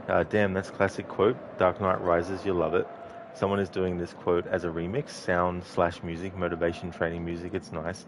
Oh yeah, there's some great quotes from movies and shows and all that, which in a compilation and done with music in a remix can be really well done. And a lot of quotes that are very sort of like, inspirational as well.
Theorina's motivation quote for you personally. You're positive in general, but that moment when you feel like everything is weighing you down, it's good to remember what it is at the bottom.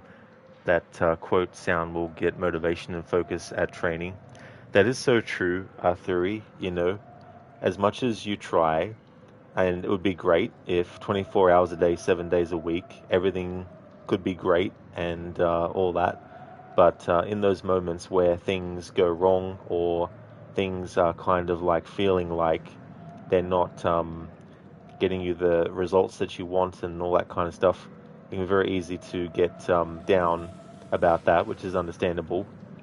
And if you can, it's always good to have something at least that maybe might help, if not basically not necessarily get rid of it completely, but at least get you to a better frame of mind, maybe.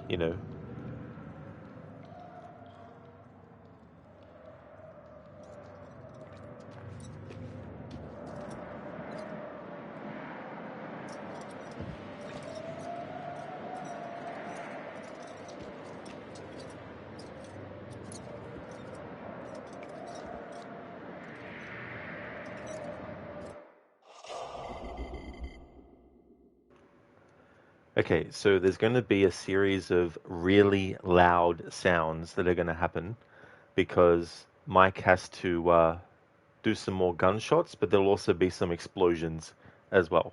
So just a heads up for people who are wearing headphones that you might want to turn down the volume in the next section that's coming up in a couple of moments here. because yeah, it'll be a series of very, very loud sounds that are happening.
Alright, so before I actually press the button, I'll just let it breathe for a bit. But yeah, definitely turn your headphones down a little bit, because there's going to be a lot of loud sounds happening back to back.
Hey there, Spectrum. It's going well, thank you. Things are good. Oh, nice. You're feeling much better today. That's excellent. That's really good.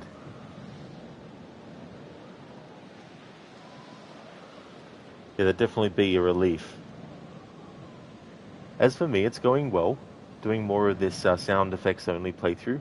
We're still in chapter 5, but I think it'll probably take me another 3 streams, I think, to get through the remaining chapters. But it also depends too on different choices because some might make the pacing of things a bit quicker as well. But it's going well.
Hey, Oliver. Music echoes through the room. Echo, echo, echo, echo. Are you there? Are you there? Are you there? Hey, Oliver. Hey, Oliver. Hey, Oliver. How's it going, dude?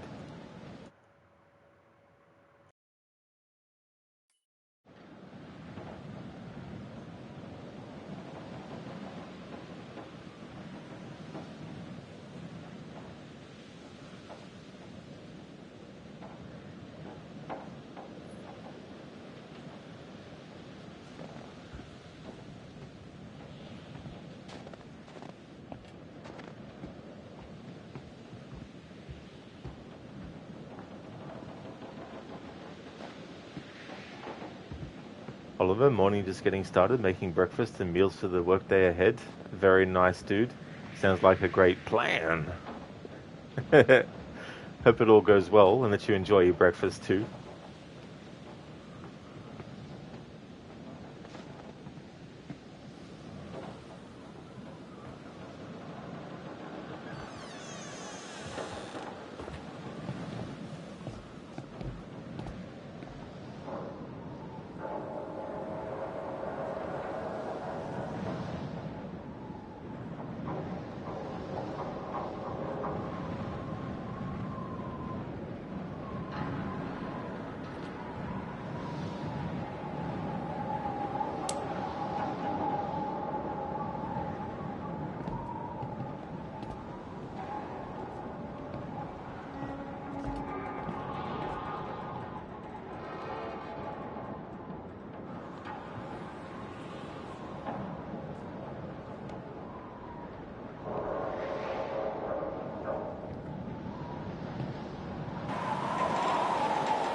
Oliver, everything is going according to plan.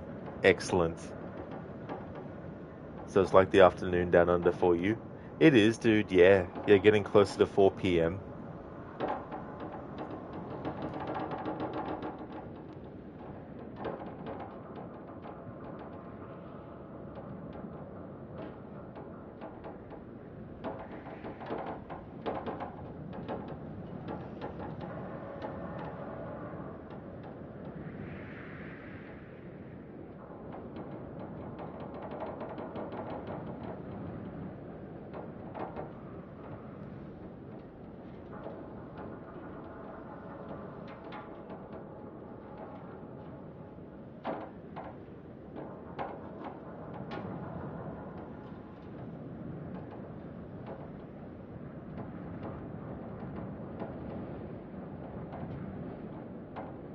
Oliver, it's like 6:38 a.m. up here.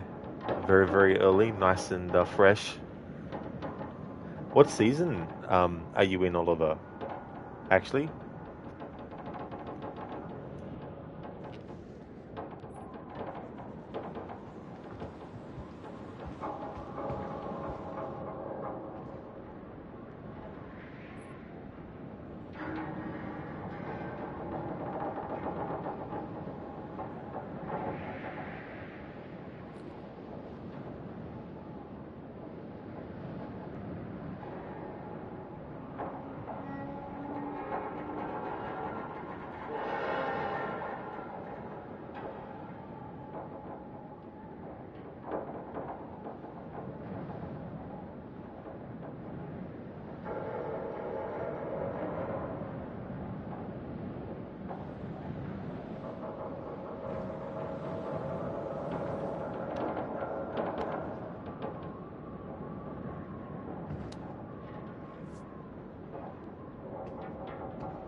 Oh yeah, for sure, Oliver. That's no trouble at all. I definitely can.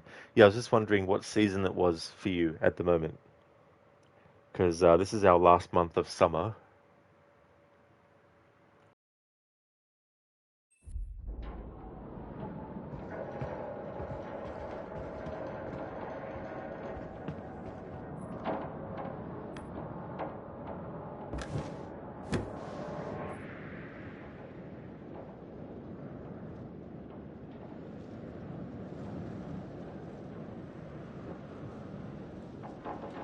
Oh yeah, Oliver. So you're in winter. Damn, winter's my favorite season. I can't wait till we get back to that here again.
Oliver, so it's nicely cold and dark. Oh, very nice. Yeah, I mean, if it's really, really too cold, then it's also not ideal. But at a really good cold temperature, I would prefer that than a really friggin' blistering hot temperature. Sancho, you play this is really good, but when you played Assassin's Creed, you were so good. Yeah, the Syndicate playthrough I've got going at the moment. I'm actually going to do the rest of that last Maharaja DLC, so there's still more of that Twin Perspectives playthrough to do to cover the differences between Jacob and Evie doing certain missions. Oliver, we'll send you some of this Arctic breeze, and you can send us a little bit of heat. Yeah, it's like a seasonal exchange of weather conditions.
Oliver, I guess it's as cold for you as it is for them. That is true.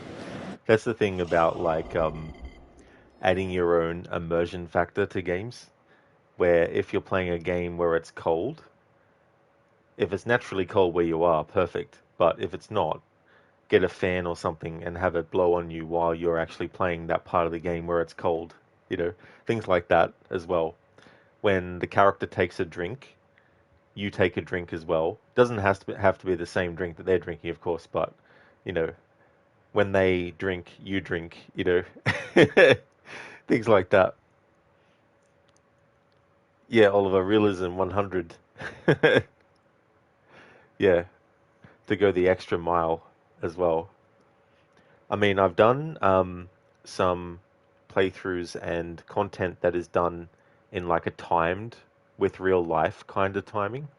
For example, Assassin's Creed Black Flag, whenever a character says to Edward to meet them in a certain amount of time, I actually waited that amount of time in real life before resuming the story from that point.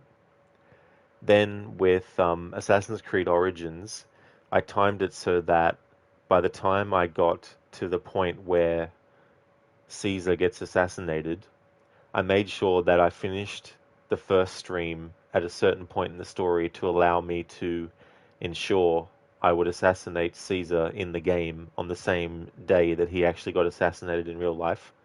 Um, so that was fun to do as well.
Max, let's go. That was cool.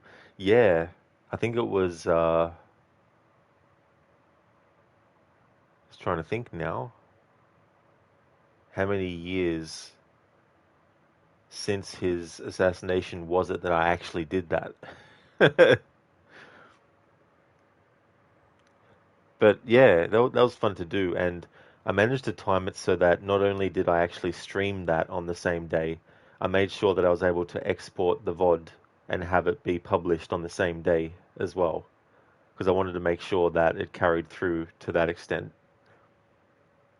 Yeah, Oliver, that emote of Crooked's that Zamaxi did for him is just so good. That glitch that can happen in a lot of the AC games where the character, after doing a jump, will be stuck in the falling animation, and if you wait long enough, they'll eventually just die and desynchronize. Well, thank you, Sancho. I'm glad that you enjoy the streams and the content as well. Appreciate that. Mr. Gote, Until Dawn is such a fun game, it's making you want to play The Quarry. I don't blame you, though, Mr. Gote. Like, it'd be interesting to do a playthrough of this and The Quarry back to back. I think that'd be quite interesting as well. But yeah, The Quarry is another game that I really enjoy, and it was fun to do a playthrough where I had the 1980s outfits on the characters, and I applied the VHS filter, and I wanted to pay tribute to horror movies where you have the final character that survives is a female character, so it was cool to do that too. And then when it came to last year's playthrough, I did the 1950s approach where I had them wearing the 1950s outfit and having the black and white filter on, and it was really cool and fun to see that sort of thing too as well. But yeah, it's definitely a fun game, that one, Mr. Gote. A lot of like funny moments. Max, shout out to the audio team, the Foley team. Absolutely, Max, like doing stuff like that, getting the timing right, and making sure it actually matches the small movements, let alone the big movements too, as well. And also the whole thing about footsteps and even sounds that you might not think about, like the rustling of clothes, like pieces and all that kind of stuff. Mr. Goatee, you need to get one girl infected and then infect everyone, then you should be almost 100%. Oh, very nice, dude. So you're almost got 100% done. Your last achievement was Family Matters and Rough Night. Well, that's good that you got those achievements, Mr. Goatee. That's something I should look at. Not necessarily for like a full playthrough focused on getting all the achievements, but have a look at the ones that I might not have gotten yet and go for those. Max, it's amazing what they use. So simple to make those sounds. That's true, dude. Yeah. And it's also interesting if you've seen behind the scenes of them doing that, where they use sometimes things you wouldn't think, but the sound matches so well, you know. I mean, then you get like, Monty Python and the Holy Grail, where they couldn't afford to have all the horses and all that kind of stuff, so they came up with the gag to have them with the two halves of the coconut and just clapping them together to make the sound of the galloping of the horses, and all that kind of stuff. So I like how they did that with that movie. But yeah, they're very talented because like it's a lot of work, I imagine, and having to think about all the different little sounds as well to cover.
Hello there, Keone. Welcome.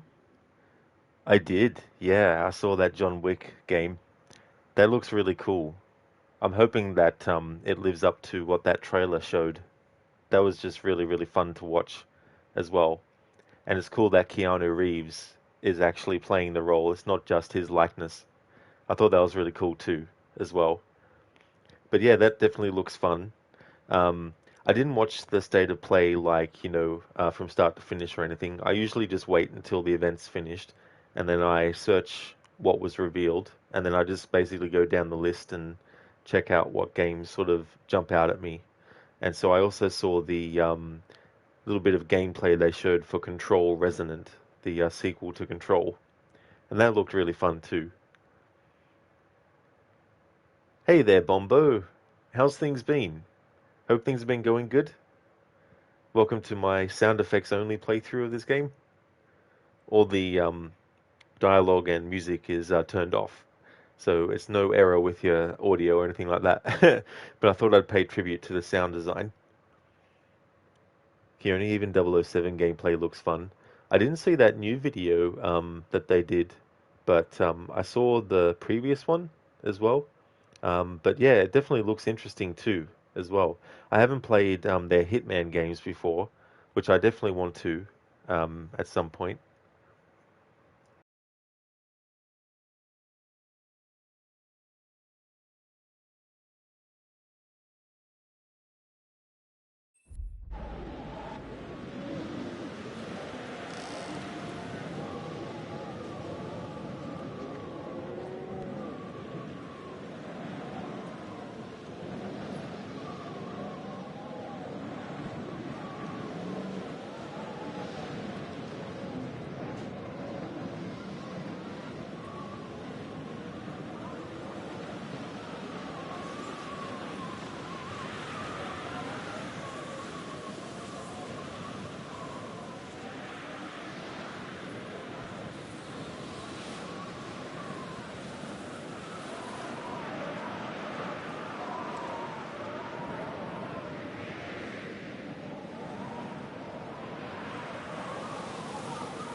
Excellent, Bombo. Glad to hear that you've been going good, dude. I'm going well myself. Got a few games happening on the schedule. I've got this one, which is kind of a floating game. There's no actual locked-in days, but so far I've been trying to just do it Monday, Wednesdays, and Thursday. Sorry, Mondays, Wednesdays, and Fridays. And then I've got Assassin's Creed Syndicate still to do, which I'll finish on Tuesday. Then I've got Red Dead Redemption 2 that I'm doing, and then I've got a Plague Tale Innocence that I'm doing a playthrough as well. So got a few games going on. Mr. Gote, so for State of Play, you saw Silent Hill Townfall, Star Wars Pod Racer, new control game looks interesting. You don't know how long since the OG Pod Racer game came out last. Oh yeah, dude. I remember playing that Star Wars Episode 1 Racer game. That was actually quite fun, and some of the tracks were quite intense as well with that. But yeah, I'd never actually watched the trailer for the Silent Hill Townfall game or the Star Wars Pod Racer, but I did watch the one for Control Resonant. I'm definitely looking forward to that. I like too how it's not just the same kind of gameplay that is in the first one. I think it's fitting for playing as Dylan Faden this time around to have a whole different approach as well. So I like that too. Very much looking forward to that game. Hey there, Not Fry. Hope things are going well.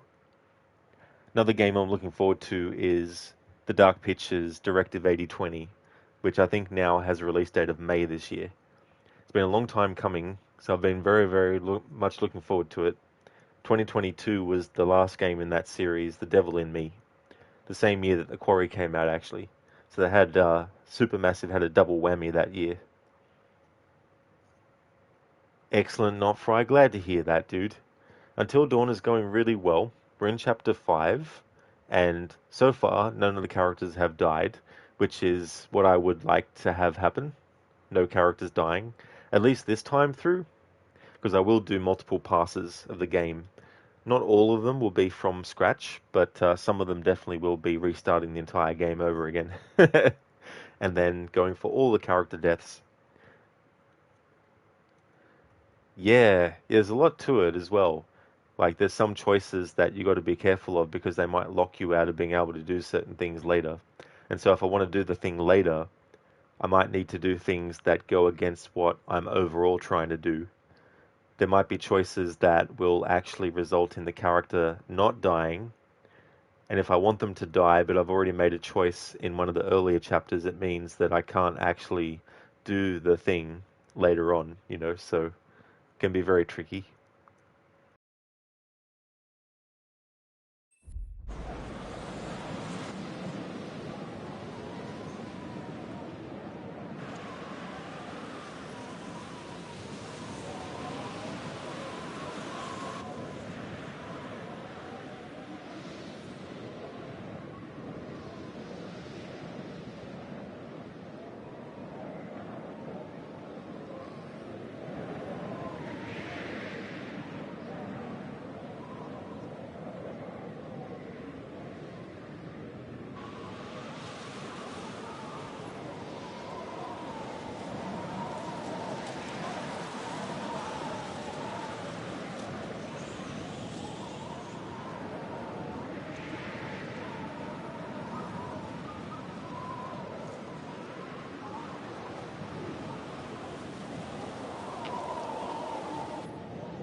Not Fry. Oh yeah, I feel you. Yeah. Hey, Godfather Al. Did you see the PlayStation State of Play game announcements? Rodimus Decimus Meridius? No, I didn't actually watch the show, but I checked out some of the trailers on YouTube after it was all done. I saw the gameplay trailer for Control Resonant, so I checked that out, and very much looking forward to that. I also watched the John Wick trailer, and I thought that was really cool too. It's looks like it's lots of fun. Hopefully, it's going to be good as well, because I think there was already a John Wick game. Maybe they've done more as well, but I don't know if that was like just a really sort of like mobile game or something like that. But yeah, they're the two things that I saw stuff for. What about yourself, Godfather Al? Was there anything that you enjoyed seeing? Godfather Al? Yeah, Keanu Reeves, 2026. Yeah, I thought they were going to say, I guess I'm back. I haven't actually seen all the John Wick movies. I saw the first one. I thought that was quite good, but haven't seen the other ones though.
Godfather Al, same as you, plus new Resident Evil game and new Castlevania game.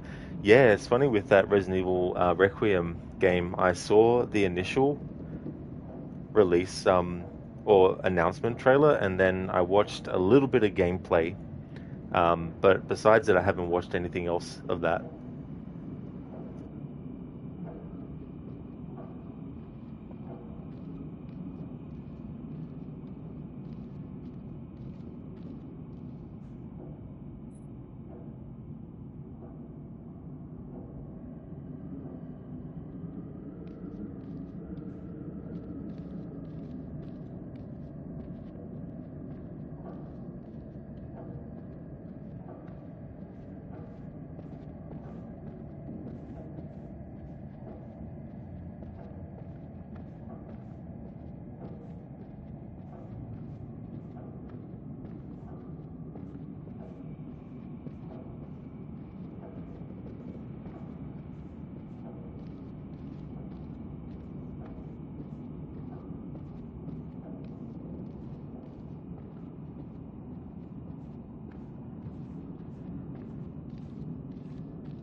Zomb. Looks like she's mouthing the lyrics to a song she's head bopping to. Yeah. Yeah, I've tried to have her head movements in the way of timing with the ticking of the clock as well.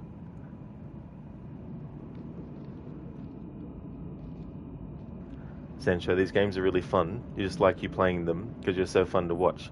Well, thank you, Sancho. I'm glad that you're enjoying the stream and the gameplay as well.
Alright, so this chapter here is very tricky because in this chapter, what we've done is, as Chris in chapter 1, we made sure not to shoot the squirrel, which then meant Sam didn't get the injury on her forehead, which then means if we do things right in the upcoming chase sequence, we will get the opportunity in the final part of it to turn her flashlight off, which then guarantees that she won't actually be discovered by the psycho and knocked out and captured. In this pass through, I want to make sure that Sam actually escapes so she can gain access to an area that gets locked off otherwise.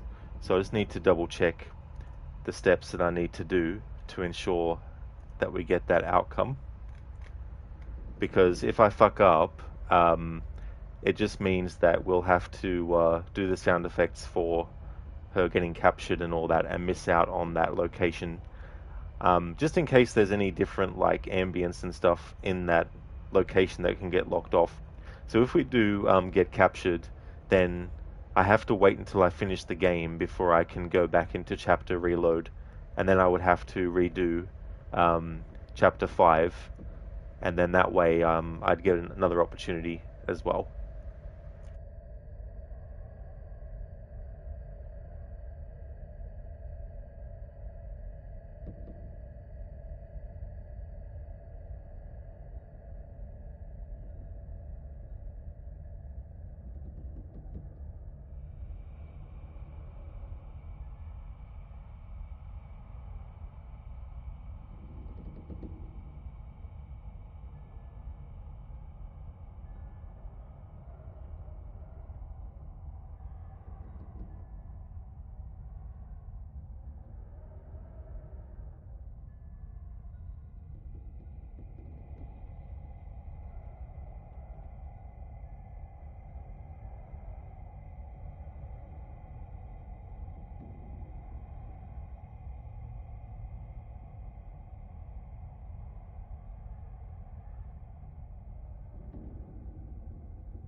Zom, slide to the left. No, your other left. Now to the right. Not that right. Crisscross. You're doing it wrong.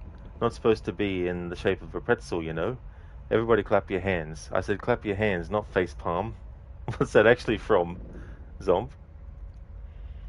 Okay, so I think I've shorthanded the correct choices I need to make.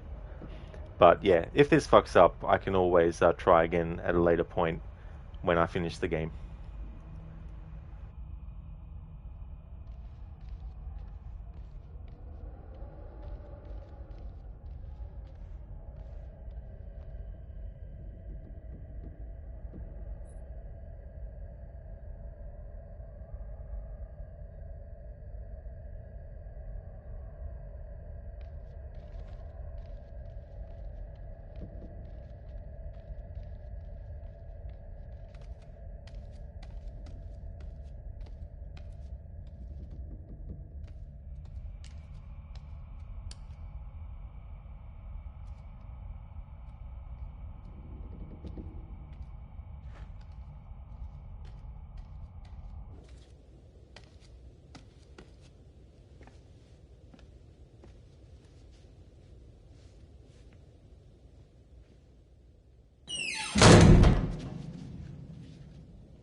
this is where I'm going to end the stream.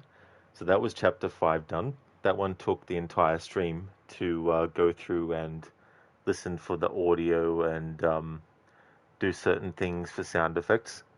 Managed to get Sam to escape. So in that whole chase sequence, at any point, if you fuck up or you make the wrong choice, you'll get captured by the psycho. Spoiler alert, it's actually Josh. Um, if you want to give yourself the chance to actually escape, then what you need to do is make sure that as Chris in chapter 1, you don't shoot the squirrel. If you don't shoot the squirrel, then Sam doesn't get attacked by a bird and doesn't get a scar, like a wound on her forehead, which then, of course, means that she'll have a trail of blood later when she falls over. If you get to that point, that is. So you need to make the right decisions. You need to get the QTEs, and if you've done everything right in that final part where you have to hide, you'll get the prompt to turn the flashlight off. And if you succeed at that, and then you succeed at the don't move, then Sam will be fine, and you'll get to explore a certain area. But if you shoot the squirrel as Chris, it doesn't matter if you get through all the QTEs and make the right choices. In that final part, you won't get the prompt to turn her flashlight off, and so she'll get captured, which means you'll miss out on exploring that whole area. So I was glad I got that outcome this first time around. When I do another pass through the game, I'll make sure to do the opposite. I want to thank everyone so much for watching this stream. I really appreciate it. The next stream of this could possibly be Monday, but it could also be earlier, but I just don't know because it's a floating game and it just really depends. But there will be more streams, of course, next week of this game. I'm going to take a break, and it's going to be a long one because I want to recharge my controller's batteries and also get dinner and stuff. So it'll be a long break before I come back with Red Dead Redemption 2. It'll mean the Red Dead 2 stream will be a little bit shorter, but that's the game that I'll be coming back with. I want to thank everyone for watching this stream, though, of Until Dawn. Before I end the stream, I'd like to give some shout-outs to some streamers I'd like to recommend.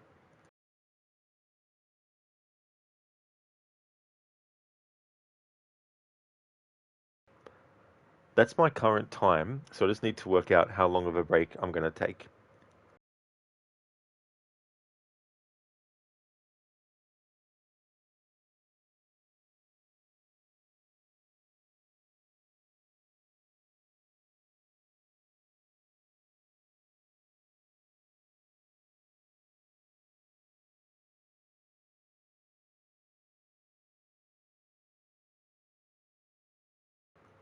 Okay, so I'm going to take a 2 hour and 10-minute break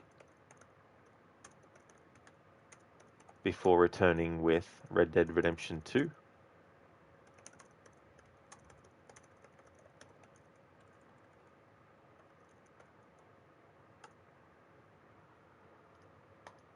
That's all good for the stream, Zomb. No problem at all. I definitely will have a great rest of my day. Thank you very much. I hope you do too.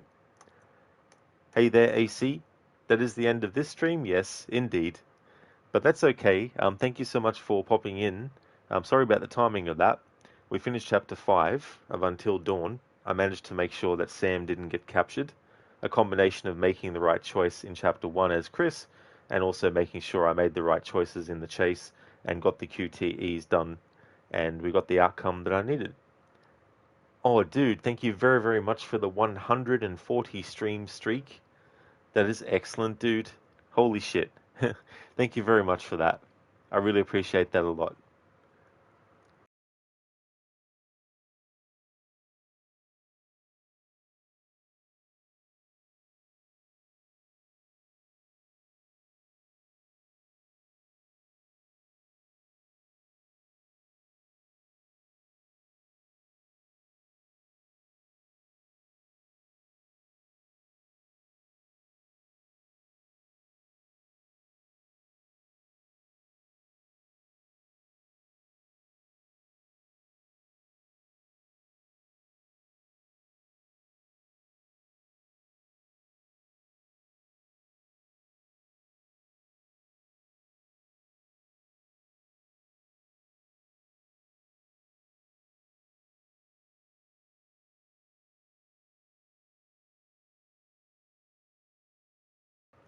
would like to highly recommend people check out AC, who does a variety of different games, anything from Conan Exiles to Dishonored to GTA Online. Arthuri has been doing NBA 2026. He also plays games like My Summer Car and My Winter Car. Inmita is doing a playthrough of Slay the Spire. He's also got a Horizon Forbidden West playthrough going as well. Lethargic has been doing Batman Arkham Knight. He does speedruns, and he's also doing a playthrough of Red Dead Redemption 2. Lidus is a streamer of retro games. He's a big fan of fighting game franchises, especially Mortal Kombat, but also Street Fighter and Tekken, and also the side-scrolling beat-em-up franchise Streets of Rage. Lucinda is doing a playthrough of the original Resident Evil 4. She's also a fan of the Dishonored series, as well as Dead Island, Dying Light, and The Last of Us. And QuickDex, who's been doing Assassin's Creed Shadows, also does streams of Fortnite as well. A great streamer as well, so definitely recommend checking out all those channels if you haven't before.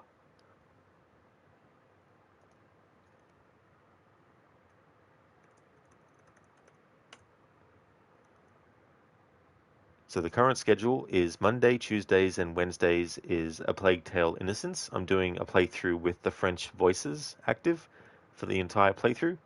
Thursday through to Sunday is Red Dead Redemption 2, and on unscheduled days is Until Dawn. I don't know when the next one of these will be, but if it's not the weekend, it'll definitely be on Monday though. I'll try for Monday for sure. Thank you once again, everyone, for watching the stream. It's definitely understandable if not everyone will be able to make it to the next stream in about 2 hours' time. But thank you so much for being here for this one. And I'll be back in 2 hours with Red Dead Redemption 2.